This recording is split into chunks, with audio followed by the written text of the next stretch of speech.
Hello, everyone. I'd like to speak to you about a study we did about a year ago now, but we've done some extra work. And just to check my timing, if I spend the first 10 minutes talking about the methodology we used, then spend 10 minutes talking about the actual results, and then that would probably leave us a few minutes for questions at the end. Is that okay? I'm looking for reassurance that that's the right sort of timing. Sounds good. Okay, carry on. So slide 1. So that's me. And the reason why I put it up there in its glorious text is because the last line is the most important. And I suspect nobody's read that. And the last line says, before Kevin was allowed to run the centre, he had to run one of the big departments. And I actually think that's quite important. I recognise a lot of people here are from the commercial sector and from some of the departments. And having that heritage is really quite an asset when you come to run the centre. But if we go back to the study, let me explain the methodology that we used. And the study comprises talking to 7 people, by the way, so that's the bottom line. But we used a particular methodology. So the UK has a really good reputation for implementing major projects, like the Channel Tunnel, or the new Crossrail that goes under London, or the Olympics. But in truth, we're not as good as our PR. And we make quite a few mistakes, in truth. And that's under Chatham House. I know I'm being videoed. And so the head of the Major Projects Authority and I wrote a booklet. And it's called The 7 Lenses of Transformation. And it's really a beginner's guide to how to do a £100 million transformation. And it was deliberately a beginner's guide because we keep making the same mistakes. And I can talk a little bit about the typical mistakes that we made. But the main point was the booklet is discursive. It's there so you can have a conversation. It doesn't try to be prescriptive. We have other methodologies for doing that, which are now mandatory. The booklet was discursive, so we'd have a conversation around, how's your vision? Is it looking good or otherwise? And the reason we did all this was very specifically, if you're Andre or I, and you want to know how well you're doing, you look at the benchmarks. And Andre may get the same plethora of questions I used to. Why are you number 2, Kevin, when you used to be number 1? And the truth is, you can't tell from the benchmarks really how well you're doing because they're so opaque. They're deliberately opaque so that you can't game them. But you can't also read into them. So when you move around within the benchmarks, it's hard to know why that is the case. And the benchmarks very explicitly do not take into account our constitution, our culture, our politics and our legacy. And I'll keep repeating that phrase throughout because all governments have the same aims and objectives, but we all come at it from different places. So you can't lift and shift, you can't copy. It's a consultant's nightmare. You can't do it once and copy it over because all of us have different solutions to the same problems we're trying to fix. And in truth, the other problem with the benchmarks is they have become a bit of an arms race. A whole set of countries now say, I want to be in the top 25, I want to be in the top 10, and they do try and game the system in a way that gives them that. The second reason why we conducted the survey, to the last lady's point about working together, is actually you see very little collaboration between digital governments. Very little. I did very little of it when I was in charge. And it's one of the things I wanted to correct. The only examples where I really see it today is probably with you guys on your Baltic and Nordic collaborations. I see it a little bit around Singapore in the area of customs in Asia. I see it mostly in the EU. I think the EU is actually becoming quite joined up in working together. But in working together, you get to learn a whole set of stuff that you didn't know before, and it just saves you time and trouble if you can listen to someone who's 5 years further down the road than you were and has made a lot of the mistakes you're about to make and wouldn't do it again.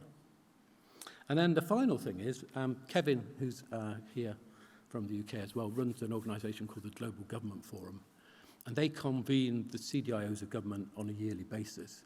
And I wanted to be part of that kind of community of people that put into that pool of expertise and talked about our problems openly under Chatham House rule, saying, we did this, it didn't work, which we're not normally allowed to admit to. So that's why we did it. These are the people with whom we did it and interviewed. And pretty much, I mean, you've heard my views on benchmarks already, but 5 of those countries are consistently in the top 10, and that's probably realistic. So these are people right at the forefront, really, of digital government. And then, not content with talking to these guys, we also followed up on some of the difficult problems that they identified, and this is what I'll get into in some detail shortly. So vision and planning, that turns out to be harder than we think it is. People and skills turns out to be fundamentally important, and not everybody's good at it. Digital identity, which I'll skip over because you guys are in a good place today, is one of the most difficult problems for the rest of the world. And then finally, we talked about it, all the CDIOs are getting together in Ottawa in a week or so's time. Kevin and I will be presenting these findings back to them as well.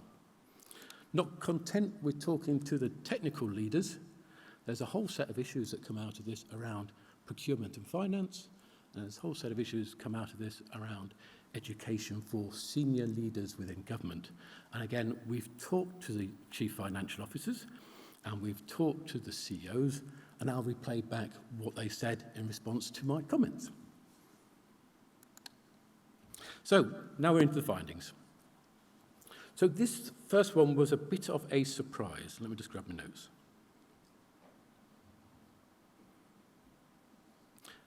Visions for departmental transformations, which is primarily where we use the 7 lenses methodology, turn out to be one of the universal weak points in departmental transformations.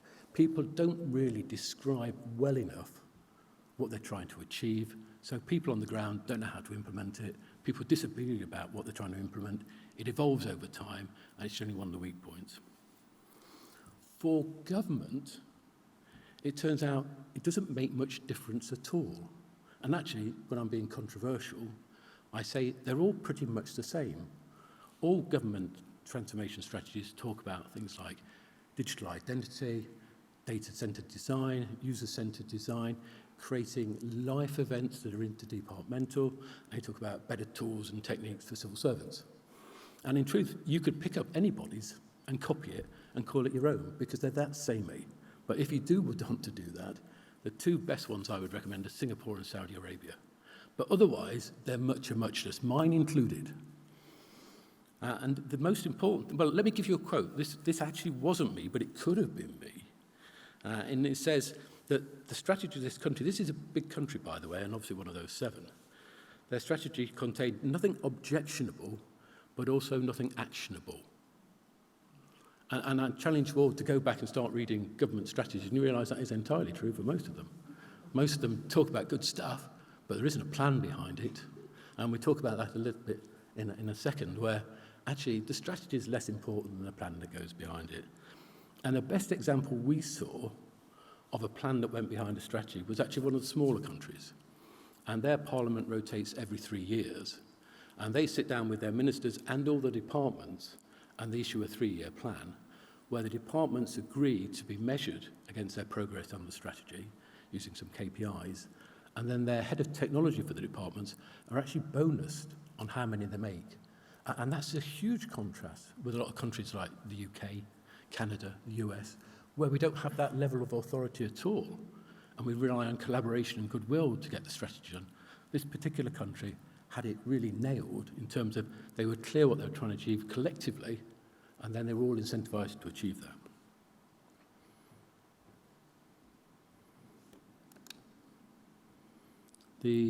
I've gone mad, haven't I? Sorry. Digital identity, I am going to skip over a bit. So, if it's not obvious, if you don't have digital identity, you can't do transformation. You can't do transformation because you can't join up the data that's held in the various silos. So you don't know enough about someone to have an event like births or marriages where you need to interact across several departments. Without digital identity, you can't do that because you can't map the data. So this turns out to be the holy grail of digital government. And good news, that is obvious that it's the holy grail of digital government. Most of us know this. Bad news, the UN recognises 197 countries in the world. I can name on these hands those people that have implemented it. So out of 197 countries, only 10, or about 10, people have been successful. You guys are one, Estonia's another, Finland's another, Denmark's another. Actually, I'll come back to those. So Estonia, Singapore, Germany, Italy are all successful because they have national identity cards that they've digitised. The Nordics are successful, Sweden, Norway, Denmark, because they've used their banking system as a proxy. The rest of us have failed to implement citizen digital identity. And the UK is one of those, and I'm one of those people. UK spent £100 million on digital identity, and we failed to implement it at scale, just because it turns out to be fundamentally quite hard if we don't have a pre-existing digital national identity system. And again, if I get lots of questions on this, I can talk for hours as a world expert on citizen digital identity, but I won't, just because I don't have the time. So that is digital identity. Is there anything else I want to say on that? No. Funding. So funding, it turned out, we didn't ask any questions about funding explicitly, because normally on departmental transformations, that's one of the things that's given. That's the way it starts. You get the money, and then you try and figure out what you're doing with it. In this case, it turns out to be quite a big issue. So on this first finding here, capital investment, let me characterize this as, well, Kevin, 5 years ago, we made a massive investment in digital, and now we want to save all our money for climate change. It just doesn't work like that. Once you've started, you have to keep going. You have to keep investing in the stuff you're building. But also, way back in 2019, I looked at the amount of, and the UK's been on a digital journey now for 10 years.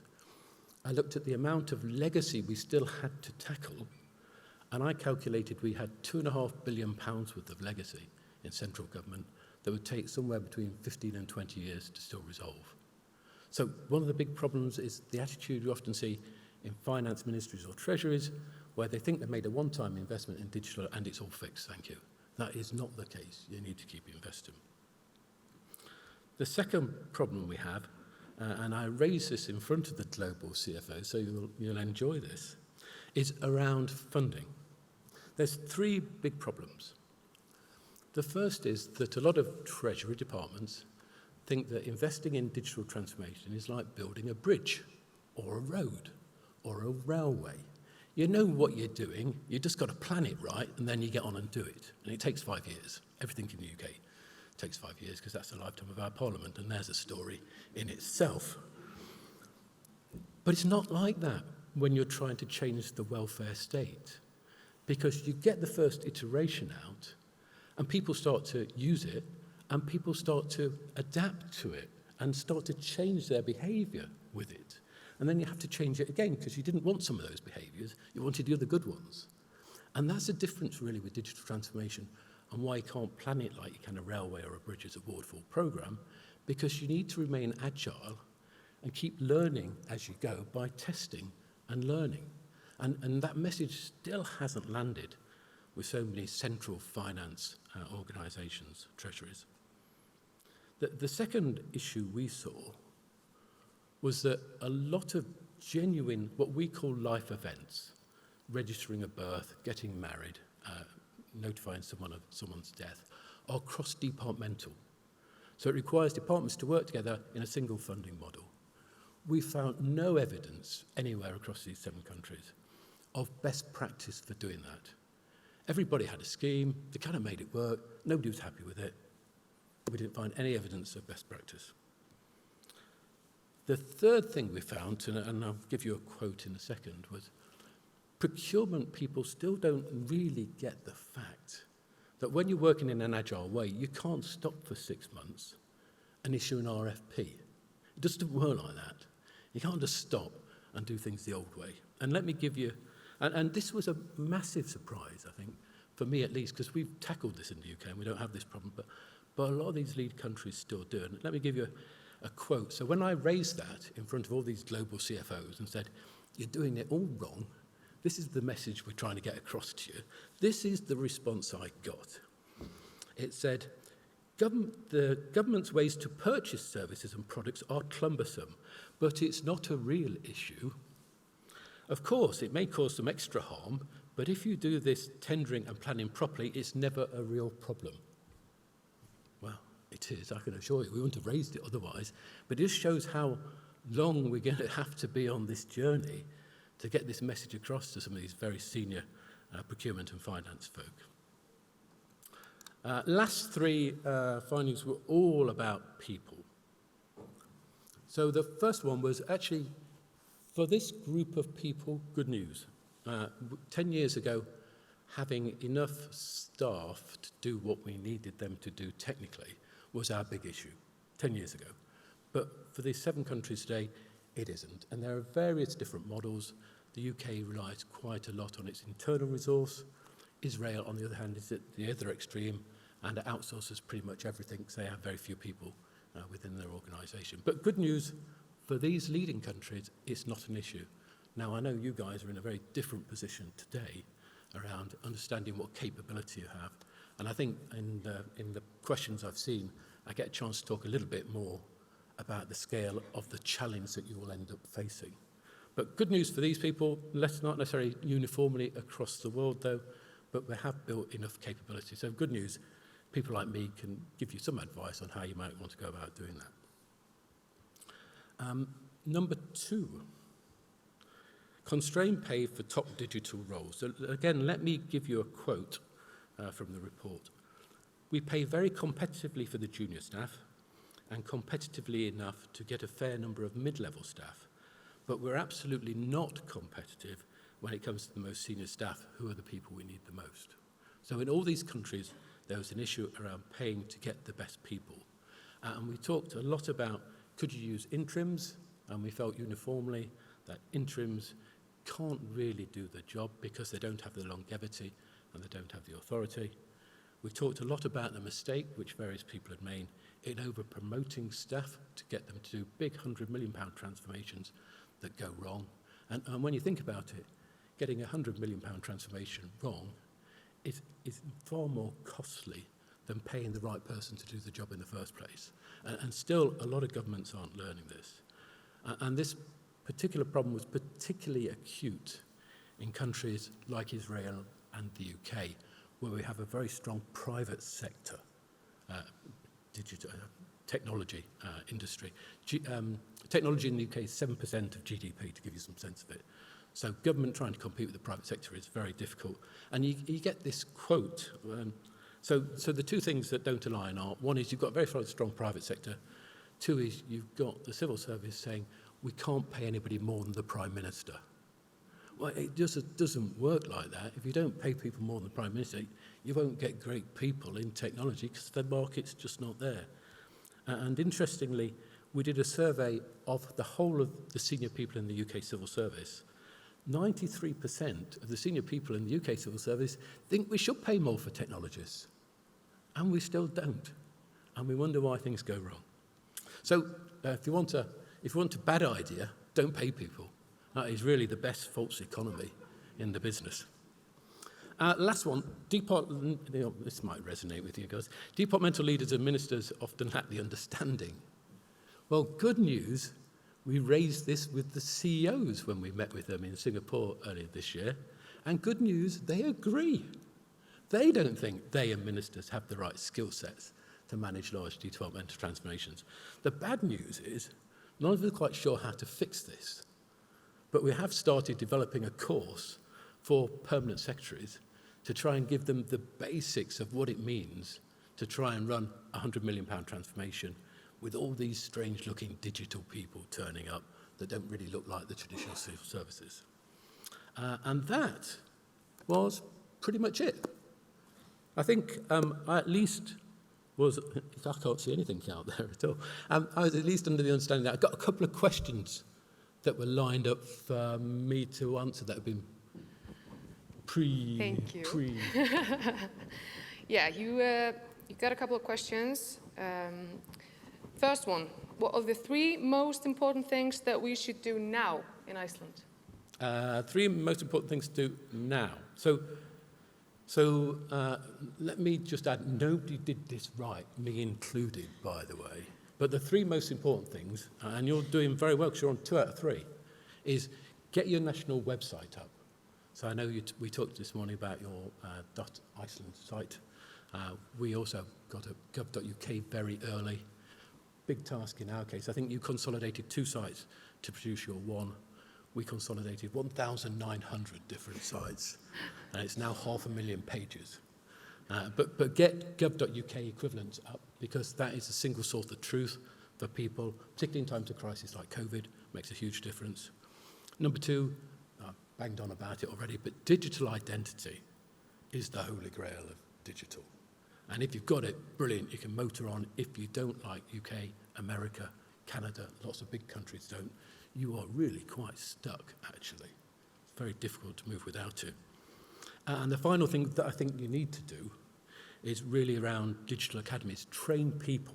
So let me give you a sense of it. So we started like you did from the centre, and the centre worked with departments on 25 exemplar programs, 25 programs, and this was from 2013. In parallel, I wasn't in the centre, I was in one of the big departments. In the big department, I had 4,000 people that didn't know anything about digital. So I set up this huge academy program, 8 academies, running white hot 5 days a week to try and retrain my own staff. And in the end, it became so popular, everybody from everybody else's department started coming to the academies as well, which you're not strictly allowed to in the UK, but we did. And in that period, we trained 5,000 people in 3 years. So 2 things are going on. One is the centre's running 25 programs in 2013. 2, Kevin's training thousands of people over here. It took us 3 years to implement the first 25 services. And over the next 3 years, we implemented 800 because we got everybody on board. And the real trick is you get the technology right, gov.uk, digital identity, but you've got to get people on board. And you've got to give you guys the skills, the courage, the confidence to get out there and start doing it, because you can't rely on Andre to do it all on his own. You've got to do it collectively. And that's really the 3 things. 2, technology, and 1, it is always about people. Yeah, great to think about. You've got another one. Yeah. What was the most difficult challenge facing Iceland? That I think is easy. So let me give you a fact. So in 2013, same time frame, we did a lot of work to estimate how many central government services we would need to implement to be digital. And the answer turned out to be 650. So that's just central government, by the way. It doesn't include the National Health Service for us, which is massive, and all the municipalities, which are equally massive. Just central government, 650. Yeah. When you look, well, let me ask you a question. How many, 9 years later, do you think we've implemented? So have a quick think, and let me give you a few clues, because we can do an option. Do you think the answer is, out of that 650, we've implemented 500? Do you think we've actually implemented 650 exactly? Or do you think the third option, we've implemented 7,676? Who thinks option 1 is correct? Who thinks option 2 is correct? Who's banking on option 3? 7,676. So your biggest challenge is you're 20 in to 7,500. So you've got 7,500 to do, sharpish. And at the current run rate, you'll probably be here for a few decades. So your biggest challenge is scaling. And that comes back to our lesson from the academies. You've got to start mass training and re-education for everybody to get people on board, because only by mobilising huge chunks of your workforce do you get to critical mass, we describe it, but critical momentum. And we found in the UK, we needed to get to about 10% of our staff being retrained before we even got to critical mass.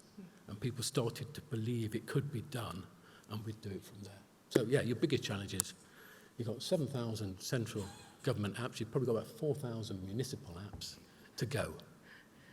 You got plenty of more questions, and we have time, so I'm going to throw some at you, Okay. if you're up for it. Yeah. How has digitalization in the UK impacted citizen trust? Well, we're going through a difficult time in the UK, you might have noticed. How has it impacted citizen trust? Well, actually, when we do surveys of the UK citizens' trust in government, because we don't do it specifically on digital, it's generally quite high. We fare quite well. I think we've been having a wobble recently.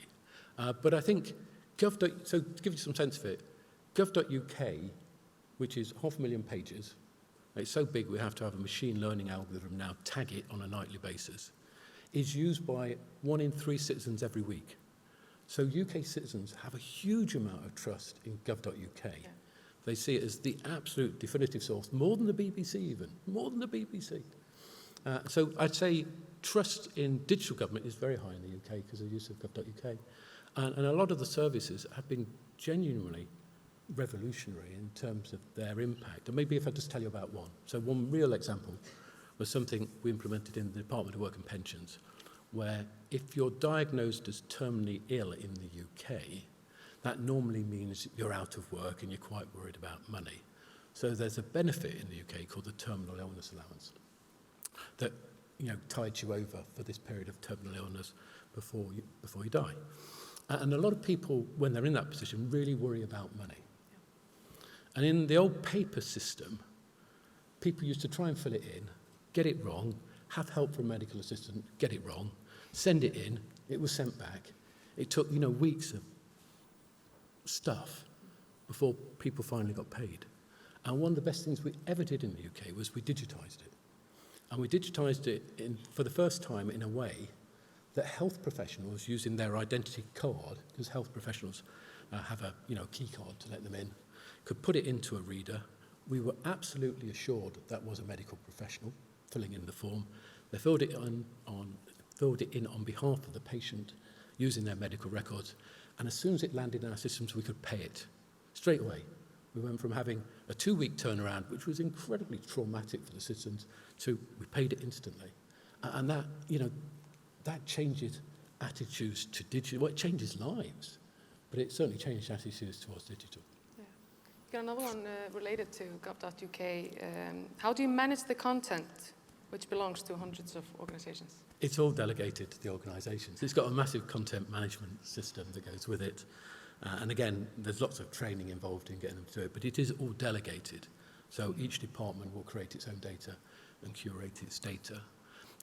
Maybe it takes a bit of explaining, but the reason why the site is so big is not because it's full of redundant stuff, but it also is the kind of record of source for a lot of parliamentary proceedings.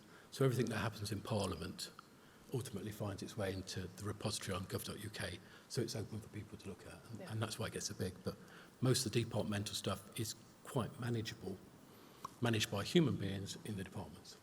Fantastic. We have a couple more if you're up to it. Yeah. All right. Sure. All right. I'm not getting away easily here. How do you decide which public departments or authorities justify their own websites as opposed to being under Iceland.is? Well, that's easy. You're not allowed them. That's why we consolidated 1,900. You're not allowed to have your own website in the UK. And that's for a good set of reasons, so that citizens have a single source. It's for another good set of reasons that gov.uk conforms to the highest level of accessibility standards. In fact, public service in the UK has a higher level than anybody else. And so everything hangs off that, even the transactional stuff like applying for a driving licence. And they all conform to the same standard. So there's absolutely no exceptions allowed. It's a ministerial edict. You have to be on gov.uk, you have to follow the style guide, and do it to the highest levels of accessibility standards. There you go, easy question. Got that one right in the UK. Should the government hire IT specialists, or should it be private firms doing the IT development? Both. We went from one extreme to another and back again in the UK. So before we started being digital, in 2011, let's say, we spent £16 billion a year on tech as government with 8 companies, none of whom were British. We then started doing a lot of stuff ourselves and recruiting people training people up in the academies in the way we described. But in truth, I think GDS went a bit too far at that point, and the mantra became, we've got to do it ourselves. When I got my chance to be in charge, I kind of moved it back and said, well, there's an ecosystem. And we've made use of something which we call the digital marketplace in the UK. So this is, suppliers can put their offer to government on a catalogue, and government can search through this huge catalogue. It's got 2,000 UK SMEs on it, And if there's something that fits the job they have, they can go away and buy it. So we became a very easy, very intelligent buyer of external services to augment the skills we've got in-house. But I would say, either extreme is wrong. Outsourcing everything is wrong because you're not an intelligent buyer because you don't know how to do it, and therefore you make the sort of mistakes we used to make. Equally, trying to do it all for yourself is just not the right answer either. And it's been incredibly good in the UK because we've now got 2,000 SMEs working with government that we didn't have 5-10 years ago. These companies either didn't exist or they certainly didn't work with government, so as a country we weren't so prosperous. And actually the technology bill went down from 16 billion to 9 by doing it ourselves as a country rather than outsourcing it to some of these rather bigger non-British companies. Yeah. Final one. Are you up for it? Done? No, the final one. Oh, You're not, you can't leave yet. We got plenty more for you. No, well, I will be here for coffee. No, the final one before the coffee break. I think people need coffee as well. Yeah. What steps would you recommend to make sure digital government is fully accessible and inclusive? Well, we have the highest standards in the world as the UK for accessibility, which is only part of the answer. But within GDS, we do have things like, we have kind of the usual user research eyeball tracking, kind of watching people filming them. But we also have an accessibility lab where we can mimic people with poor sight looking at the sites and other disabilities to make sure they are accessible. So we do all that very well. And then outside of that, we still recognise there are some people that won't ever want to interact with a digital service.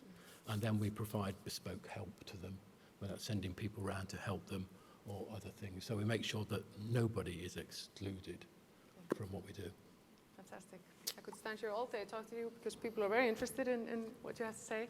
But we have to go to coffee. I'm going to switch back to Icelandic now. Við ætlum að taka kaffi hlé. Það stendur í hálftíma. Klukkan 3 ætlum við að koma aftur hingað í þjónustuna. En klukkan 3 ætla þeir einmitt líka Ágúst, Hjörtur og stóla mér hvað hann heitir, framkvæmdastjóri Grid og forstöðumaður. Ég er með þetta hérna fyrir frammi samt. Hjálmar. Hann ætlar að fara í Kaldalón og vera þar með tækifærin, með þróunina og Ágúst Hjörtur með tækifærin. En við fáum okkur kaffi, við höldum svo áfram hér með þróunina með fullta áhugaverðum erindum. Sjáumst þetta smá. Thank you.